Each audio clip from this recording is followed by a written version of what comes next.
Okay sir, ನಮ್ಮ ಯಲಹಂಕ ತಾಲೂಕು ಕಚೇರಿಯಲ್ಲಿ ಒಂದು ಗಂಭೀರವಾದಂಥ ಒಂದು ವಿಚಾರ ಅಂದರೆ ಬಡವರ ಜಮೀನು ಯಾವ ಥರ ಕಬಳಿಕೆ ಮಾಡ್ತಾರೆ ಅಂತೇಳ್ಬಿಟ್ಟು ತೋರಿಸ್ಕೊಡೋದಕ್ಕೆ ಈ ಒಂದು ಪತ್ರಿಕಾಗೋಷ್ಠಿ ಮಾಡ್ತಾ ಇರೋಂಥದ್ದು ತಹಸೀಲ್ದಾರ್ ಅವ್ರನ್ನ ಭೇಟಿಯಾಗಿರೋಂಥದ್ದು. ಏನು ವಿಚಾರ ಅಂದರೆ, ನಮ್ಮ ಶಿವನಹಳ್ಳಿ ಗ್ರಾಮ ಸರ್ವೆ ನಂಬರ್ 57ರಲ್ಲಿ 1 ಎಕರೆ 22 ಗುಂಟೆ ಜಮೀನು ಇರ್ತಿದ್ದಾನೆ.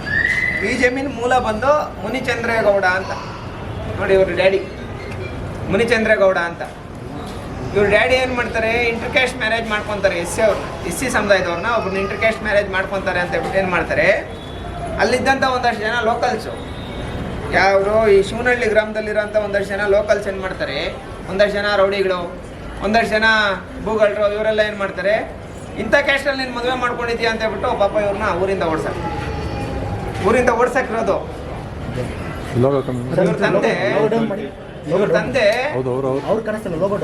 ತಂದೆ ಎಸ್ ಸಿ ಸಮುದಾಯದಲ್ಲಿ ಮದುವೆ ಮಾಡ್ಕೊಂಡಿದ್ದಾರೆ ಅಂತ ಇವ್ರನ್ನ ಮನೆಯಿಂದಾನೆ ಊರಿಂದಾನೆ ಓಡ್ಸಾಕಿರೋದು.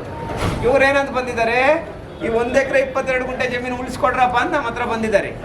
ನಾನು ನೀಟಾಗಿ ಈ ಜಮೀನೆಲ್ಲ ನೋಡಿದ್ರೆ, ಯಾಕೆ ಇವ್ರ ಜಮೀನಲ್ಲಿ ಇಲ್ಲ ಅಂದರೆ, ಪ್ರೆಸೆಂಟ್ ಡಾಕ್ಯುಮೆಂಟಿಂದ ಹಿಡ್ಕೊಂಡು AC ಆದೇಶಗಳಿಂದ ಹಿಡ್ಕೊಂಡು ತಹಸೀಲ್ದಾರ್ ಆದೇಶದಿಂದ ಹಿಡ್ಕೊಂಡು ಪ್ರತಿಯೊಂದು ಇವ್ರಿಗೆ ಆಗಿದೆ.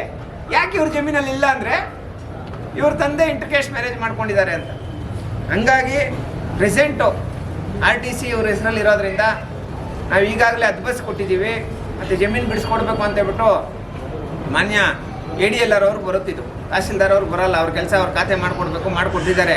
ಬೇರೆಯವರು ಖಾತೆ ಮಾಡ್ಕೊಂಡ್ಬಿಟ್ಟಿದ್ರು, ಆದರೆ ಆ ಖಾತೆನ ವಜಾ ಮಾಡಿ ಇವ್ರ ಹೆಸರು ಖಾತೆ ಮಾಡಿಕೊಟ್ಟಿದ್ದಾರೆ. ಪ್ರೆಸೆಂಟ್ ಖಾತೆ ಇವ್ರ ಹೆಸರಲ್ಲಿ ಇದೆ.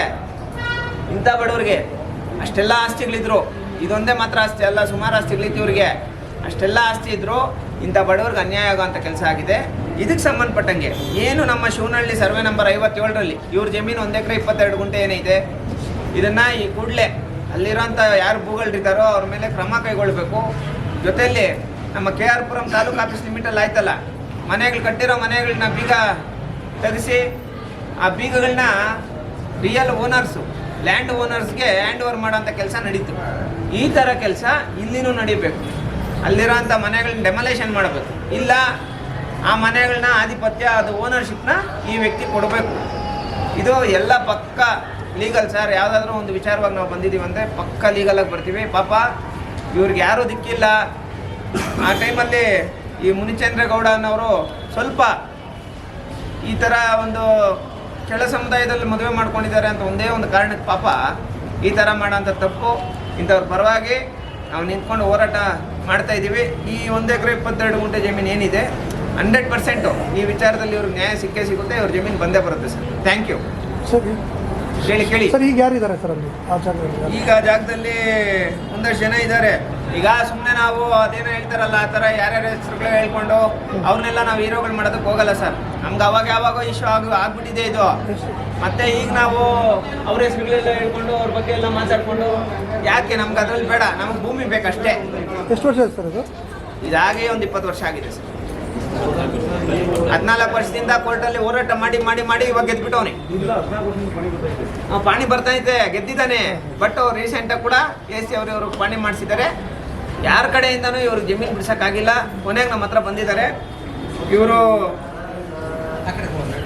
ಶಶಿಕುಮಾರ್ ಮತ್ತು ನಿಮ್ಮ ತಮ್ಮ ಲಕ್ಷ್ಮೀನಾರಾಯಣ್ ಮತ್ತು ಶಶಿಕುಮಾರ್. ಪಾಪ ನಿಜವಾದ ಬಡವರಣ್ಣ, ಇಂಥವ್ರಿಗೆ ಹೆಲ್ಪ್ ಆಗ್ತದೆ. ಅದಕ್ಕೆ ಸಂಬಂಧಪಟ್ಟಂಗೆ ಇಲ್ಲ ಜಮೀನಾದರೂ ಕೊಡಲಿ, ಇಲ್ಲ ಅಲ್ಲಿ ಮನೆ ಕಟ್ಕೊಂಡಿರೋ ಅಂಥವ್ರು ಕೀಸ್ನ ಹ್ಯಾಂಡ್ ಓವರ್ ಮಾಡಿಕೊಂಡು ಇಂಥ ಬಡವರು ಕೊಡಲಿ. ನಾವು ಅದನ್ನೇ ಮನವರಿಕೆ ಮಾಡಿದ್ದೀವಿ ತಹಸೀಲ್ದಾರ್ ಅವ್ರಿಗೆ ಮತ್ತು ಸರ್ವೆ ಅಧಿಕಾರಿಗಳಿಗೆ. ಎಲ್ಲರಿಗೂ ಒಳ್ಳೆಯದಾಗುತ್ತೆ. 100% ಇವ್ರಿಗೆ ನ್ಯಾಯ ಸಿಗುತ್ತೆ ಸರ್. Thank you sir.